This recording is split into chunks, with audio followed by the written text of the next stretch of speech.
The sound of clinking champagne glasses should have meant celebration, but that night, it was the sound of something breaking inside me. My parents stood in their perfect kitchen, smiling, their glasses raised. "Finally, she'll match her worth," my father said. I froze. Upstairs, my 6-year-old daughter Lily was asleep, still wearing her unicorn pajamas. "She's just a child," I cried. "You could have told me. I wouldn't have brought her." My mother's laughter was sharp, cruel. What fun would that be? I wanted everyone to know only my real grandchild matters. I ran, my heart pounding, and when I reached Lily's room, I saw blood on her pillow. Her tiny face was swollen, unrecognizable. My knees buckled. I screamed her name, but she didn't move. As I called 911, one thought burned through the horror. They didn't just break my child, they awakened something in me. It was supposed to be a weekend of laughter, balloons, and family photos. My brother David's daughter, Madison, was turning 7, and my parents had invited us all to their estate in Connecticut for the celebration. I almost said no. Deep down, I knew what it would be like: the forced smiles, the judgment, the endless comparisons between my life and David's. But Lily had never been to one of Madison's parties, and she'd begged me to go, so I gave in. The house looked like something out of a magazine: white pillars, trimmed hedges, everything polished to perfection. My parents greeted us with their usual detached warmth. "Emily," my father said, giving me a brief hug that felt more like an obligation. "Still working at the library?" "Yes," I said softly. He exchanged a glance with my mother, the kind that said you could have done better. My mother crouched slightly, pretending affection toward Lily. "Oh, look at you," she said in that sing-song tone she used when she wanted to sound nice. "You've grown thinner." "She's healthy, Mom," I replied, forcing a smile. "She's fine." Her eyes flicked over Lily's yellow dress, the one with unicorn prints. "You let her wear that to a party?" The old shame rose in me, the same shame I'd carried since childhood, never polished enough, never perfect enough for Patricia Miller's standards. I brushed it off, focusing on Lily, who was looking around curiously, clutching her stuffed rabbit. "Grandma's house is so big," she whispered. "Yeah, sweetheart," I said. "But don't run too far, okay?" Inside, David and his wife, Karen, were already arranging the cake table. Madison ran up, squealing, her pink dress sparkling under the chandelier. "Hi, Aunt Emily," she chirped before turning to Lily. "You can sit by me later, but don't touch the cake before the pictures." Lily nodded politely, shy as always. After the long drive, she began rubbing her eyes. "Mommy, I'm sleepy." "You can nap upstairs, honey," I said, leading her to the guest room, the same room I'd stayed in as a girl, with its lace curtains and smell of lemon polish. I tucked her in, kissed her forehead and whispered, "Rest for a bit. The party will start soon." When I came back downstairs, my parents were in the kitchen, pouring champagne. The air felt off, too quiet, too rehearsed. Then came the sound, the crisp clink of glass against glass. My father's voice followed, calm and satisfied. "Finally, she'll match her worth." For a moment, I thought I'd misheard. Then my mother laughed, a sharp, delighted sound that made my skin crawl. "What do you mean?" I asked, stepping closer. They didn't answer. They just smiled. That's when something in my chest tightened, a mother's instinct, loud and undeniable. I didn't wait for permission. I turned and ran upstairs. I took the stairs 2 at a time, my heart pounding so hard it drowned out every sound in the house. The door to the guest room was closed. My fingers trembled as I turned the knob. "Lily," my voice cracked. "Sweetheart, it's Mommy." She didn't answer. The curtains were half drawn, sunlight spilling across the bed. For a split second, everything looked normal: her unicorn pajamas, her stuffed rabbit under one arm. But when I stepped closer, the light shifted, and I saw it. Blood. It was on the pillow, smeared across her cheek, and pooling near her nose. Her tiny face, so perfect, so delicate, was swollen beyond recognition. Both eyes were nearly shut, her lips split open, purple bruises blooming across her forehead and jaw. "Lily!" I screamed, dropping to my knees. "Oh God, Lily, wake up!" Her body was limp, No response. I could barely feel her shallow breaths. I grabbed my phone with shaking hands and dialed 911, the numbers blurring through tears. 911. What's your emergency? My daughter, she's bleeding. She's not waking up. Please, hurry. Is she breathing? Yes, but barely. Please, just send someone. I scooped her into my arms, ignoring the blood soaking through my blouse. As I stumbled downstairs, my parents appeared in the hallway, startled but not horrified like they'd been caught in the middle of something they didn't regret. What happened? My brother David shouted from the doorway, his wife Karen behind him, holding Madison's hand. They did this, I screamed, pointing at my parents, my voice raw. They hurt her while she was sleeping. That's absurd, my father said, but his voice wavered. You must have left a window open. She probably fell. Fell, I shouted. Her face is destroyed. Karen already had her phone out, dialing 911 again, confirming the ambulance was on its way. Madison started crying, clutching her mother's leg. My mother actually sighed, and said in that icy tone I'd known my whole life, "You always make such a scene, Emily." I turned to her, trembling with rage. She's 6 years old. 6! You could have told me if you didn't want her here. What fun would that be? She sneered. I wanted everyone to see that only my real grandchild matters. She gestured toward Madison. That little girl you had with that failure of an ex-husband, she's nothing but a mistake. Something inside me snapped. I lunged at her, every instinct screaming to make her feel the pain she'd caused. But David caught me by the shoulders, pulling me back just as the sound of sirens filled the air outside. Through the window, red and blue lights flashed across the marble floor. That was the last time my parents' house ever felt like a home, and the first moment I realized I wasn't their daughter anymore. I was their enemy. The ambulance doors slammed shut, sealing us inside a blur of sirens, cold metal, and panic. I held Lily's tiny hand as paramedics worked over her, their voices a flurry of codes and urgency. BP dropping, she's losing oxygen. Prepare airway, she's got swelling in the face. I sat frozen, staring at my child's broken face, unable to comprehend how anyone my parents could have done this. The medic touched my shoulder gently. Ma'am, we're doing everything we can. Just keep talking to her. She can still hear you. Mommy's here, baby, I whispered, brushing her hair back. You're so brave. Just stay with me. The world outside was a tunnel of flashing lights and screaming wheels. When we reached the hospital, they rushed her through the double doors. I tried to follow, but a nurse blocked me. Please, let us work. You can't be in here. I'm her mother, I screamed. We know. We'll come get you as soon as we can. I stood there, covered in Lily's blood, my arms empty, my soul hollow. Then a calm voice beside me. Emily Cooper? I turned to see a woman in uniform, Officer Rachel Martinez. Her expression was steady, professional, but her eyes were soft. I need to ask you some questions, she said. Tell me what happened tonight. I told her everything. The champagne, the words, the laughter, the look on my parents' faces. My voice shook, but I didn't stop. Rachel scribbled in her notebook. You're saying your parents assaulted your child? Yes. They admitted it, in their own way. My father said she'd finally match her worth. My mother said she wanted everyone to know only her real grandchild mattered. Rachel's pen froze mid-sentence. Did anyone else hear that? My brother and his wife. They were there when she said it again. Okay. She nodded. We'll get statements from them. Through the glass wall, I saw the medical team moving quickly around Lily's small body. 4 machines, a blur of white coats. Every time someone yelled, "Clear," my heart stopped. Then my brother David arrived, pale and shaking. How is she? I don't know, I whispered. They're still working. He swallowed hard. The police? They're talking to Mom and Dad. Karen's giving her statement. They're pretending like nothing happened, Emily. Like you made it all up.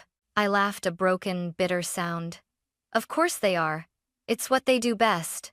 A doctor pushed through the doors, pulling off his gloves. His face was grave. She's alive, he said quietly, but in critical condition. We're moving her to surgery. I gripped the wall to keep from falling. Can I see her? He hesitated, then stepped aside. For 5 seconds, just 5, I saw her pale face under the hospital lights. I kissed her forehead and whispered, "Fight, baby. Please fight." Then they wheeled her away, and I knew my life would never be the same again. The next 48 hours crawled by like a lifetime. I didn't sleep. I didn't eat. I sat in that sterile waiting room with my hands clenched around Lily's stuffed rabbit, its fur stiff with dried blood. Every time a nurse walked by, my heart stopped. When the surgeon, Dr. Sarah Williams, finally came out, her blue scrubs were splattered with crimson. "She's alive," she said softly. Those 2 words cracked something open inside me. We relieved the pressure on her brain, but she's in critical condition. The next 24 hours will decide everything. Mark arrived a few hours later, his face pale, eyes hollow. My ex-husband, the man my parents despised. "I came as soon as I got your call," he said, his voice shaking. Are they the ones who did this?" I nodded, tears spilling over. "They laughed, Mark. They actually laughed." He sank into the chair beside me, gripping my hand. "Then they'll pay. I swear it." Days blurred together. Machines beeped. Nurses whispered. I counted Lily's heartbeats through the monitor, terrified each one might be her last.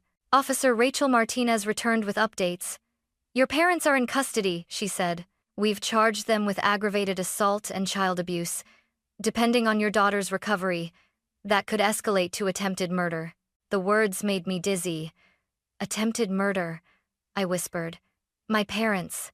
I thought of childhood birthdays, of my mother baking perfect cakes, my father correcting my posture before guests arrived. All those years, I thought they were strict, but now I saw the truth control disguised as love, approval weaponized like a knife. On the 3rd night, when the machines hummed steady and quiet, I felt movement. A twitch. Then another. "Lily?" I leaned closer, hardly daring to breathe. Her tiny fingers curled weakly around mine. "Sweetheart?" My voice broke. Her eyelids fluttered open, swollen, bruised, but alive. "Mommy?"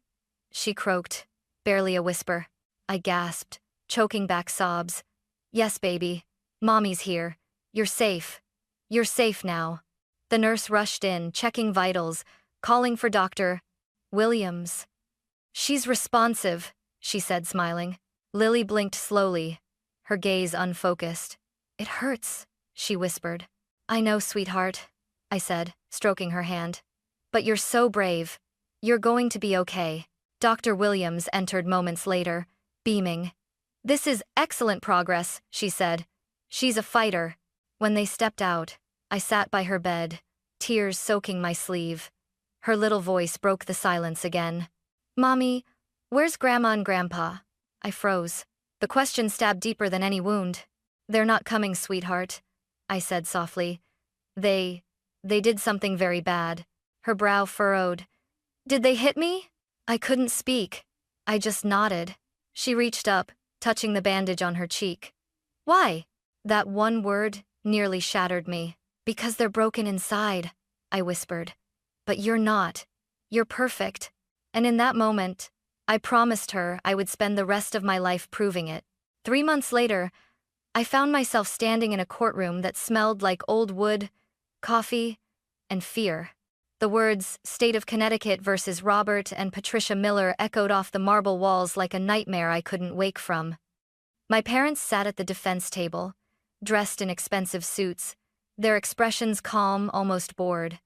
They looked more like guests at a charity gala than 2 people accused of trying to murder their own grandchild. When the judge entered, everyone rose. I did too, though my knees trembled. My daughter was home, still recovering, her jaw wired shut, and her nightmares constant. I told her I was going to make things right.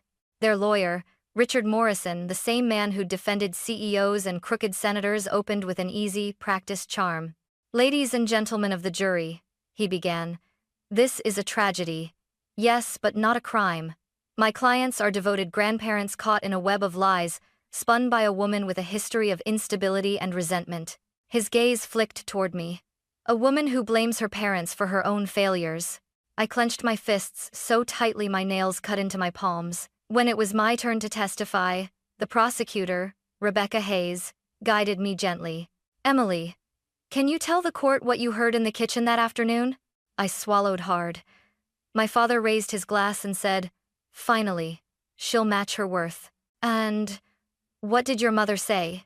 She said, "I wanted the whole family to know only my real grandchild matters."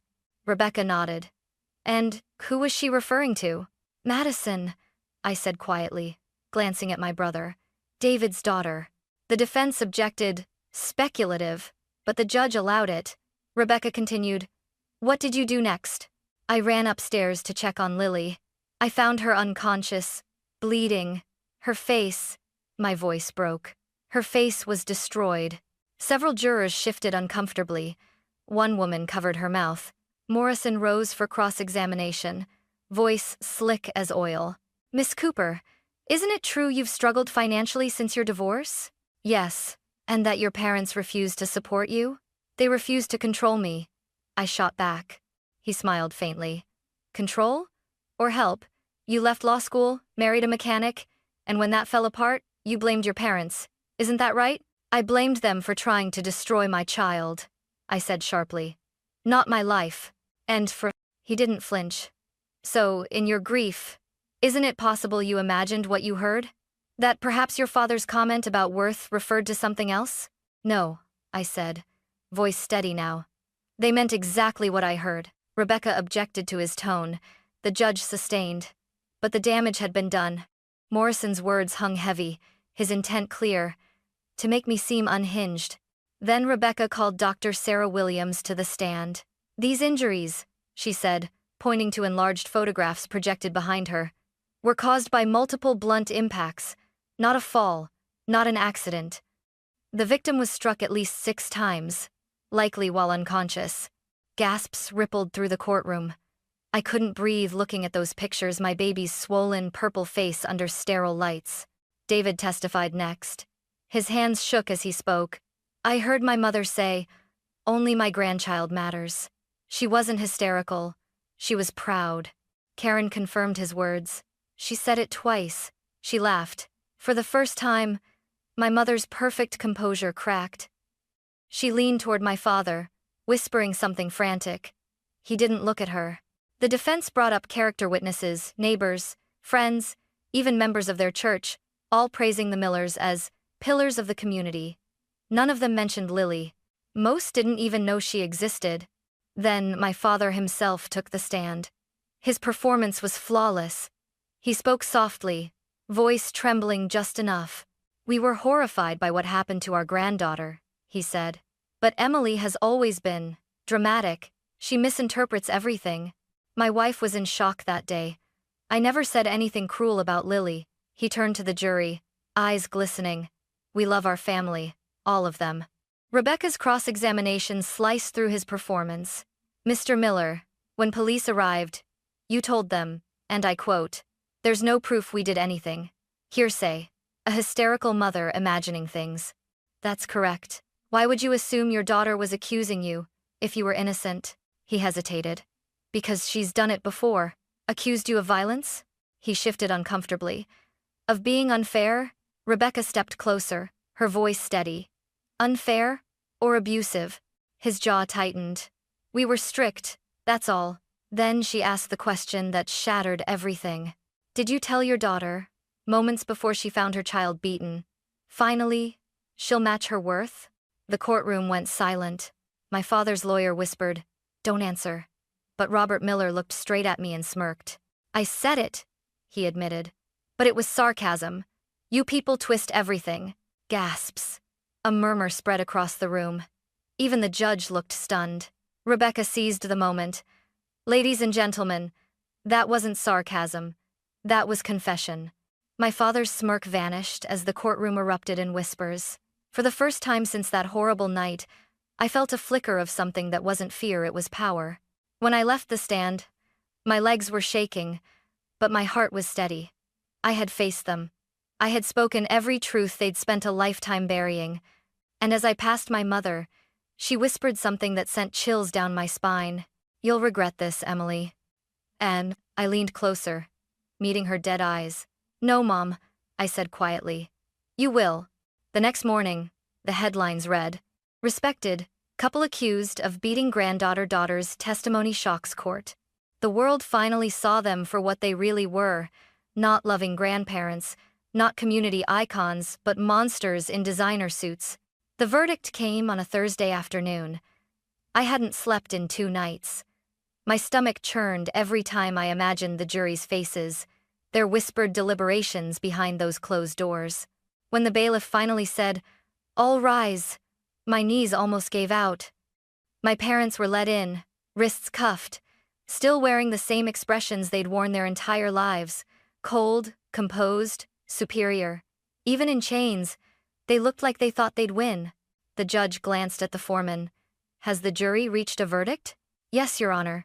My heart hammered as the foreman stood, a sheet of paper trembling in his hands. In the case of the state of Connecticut versus Robert and Patricia Miller, on the count of attempted murder, we find the defendants guilty. On the count of aggravated assault, guilty. On the count of child abuse, guilty. The room exploded, gasps, muffled cries, camera shutters clicking. I felt everything and nothing at once. Tears burned behind my eyes, but I couldn't move. My mother let out a piercing scream, lunging toward the bench before officers restrained her. My father sat rigid, staring straight ahead, his face pale and unreadable. For the first time, the mask had cracked beneath it was nothing but emptiness. The judge's voice cut through the chaos. "This court finds your actions not only criminal, but morally reprehensible.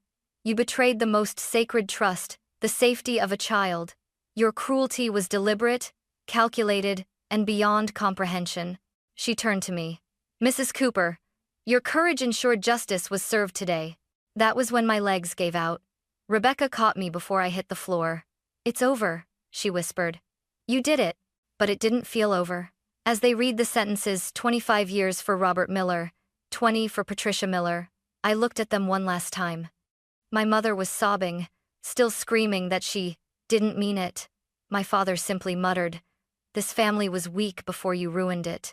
The bailiffs led them away, their chains clinking in rhythm.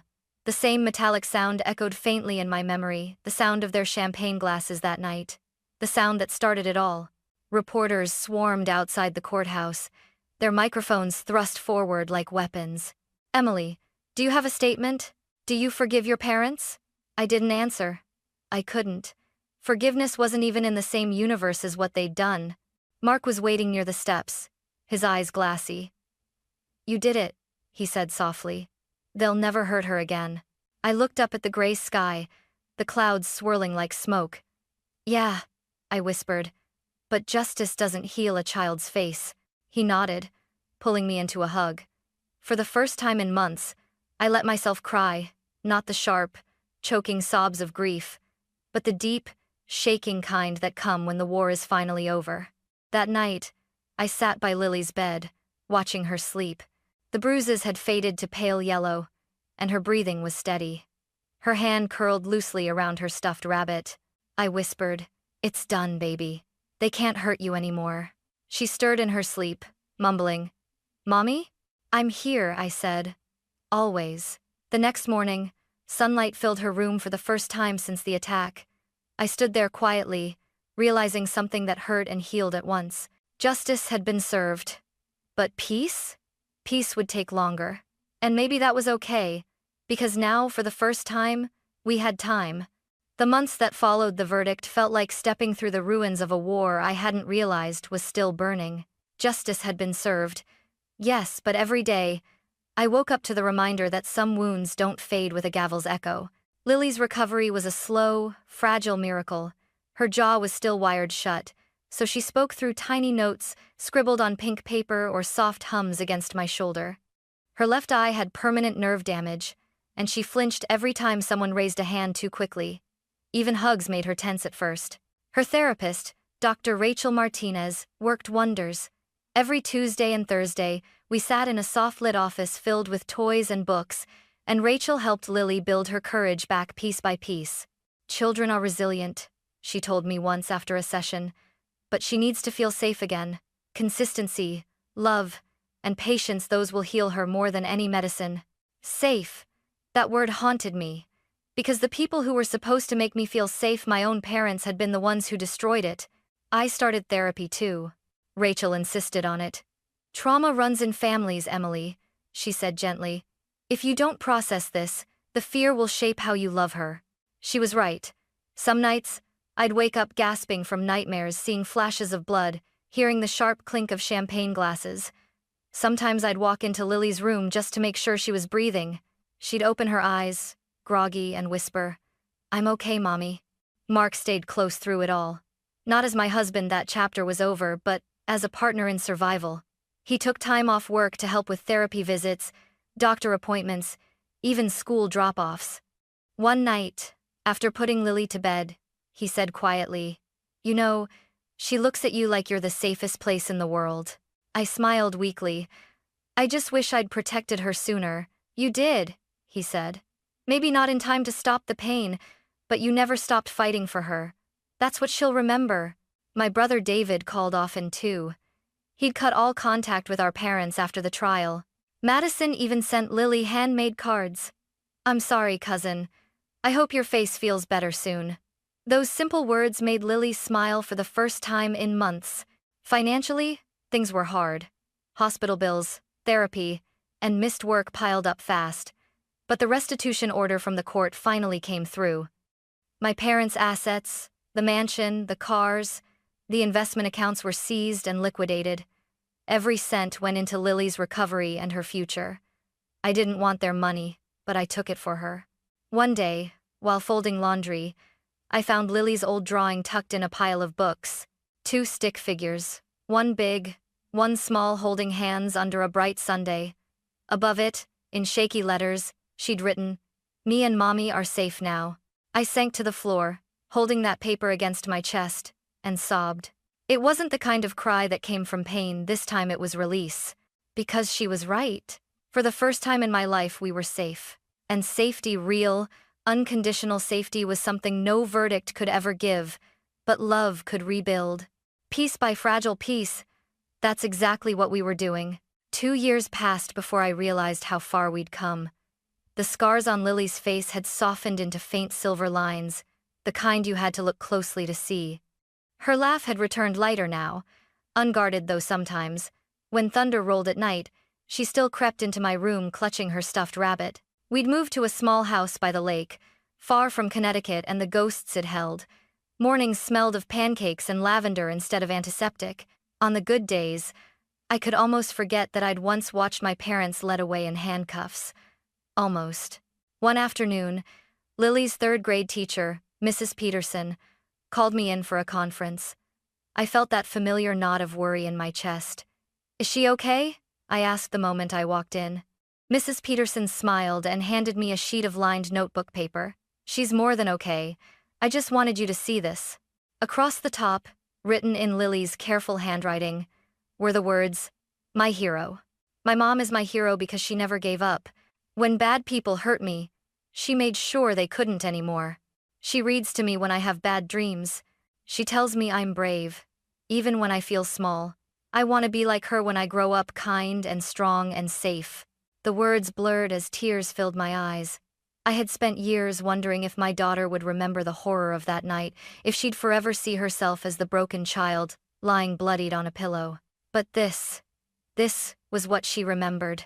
Love, not pain. Mrs. Peterson placed a gentle hand on my shoulder. "You should be proud, Emily. She's one of the kindest kids I've ever taught. Whatever you're doing, keep doing it." Driving home, the world felt different, softer, somehow. I parked by the lake, stepped out, and let the wind brush across my face. The sunlight danced over the water, bright and forgiving. At home, Lily was on the porch painting, her tongue poking out in concentration. "Mommy, look," she said, holding up her picture, 2 stick figures again, but this time with hearts above them. "It's us." I knelt beside her. "It's beautiful, sweetheart." "Do you think Grandma and Grandpa are still mad?" she asked suddenly. I hesitated, choosing my words carefully. "I don't know, baby, but that's not something we have to carry anymore." She nodded, thoughtful, then smiled. "Good, because I like it better when we're happy." That night, after she fell asleep, I sat by her bed and watched her breathe steady, peaceful. The soft glow from the nightlight traced the faint scars on her cheeks like constellations. And for the first time, I didn't see damage. I saw survival. My parents had once said Lily should match her worth. They tried to measure her value in cruelty and control, but she had already proven what they never understood. Worth isn't something given by others, it's something you fight for, something you build from the ashes they leave behind. I kissed her forehead and whispered, "You're my hero too, Lily." Outside, the night was quiet. No sirens, no screams, no broken glass. Just the sound of water lapping gently against the shore, the sound of peace we'd fought so hard to earn.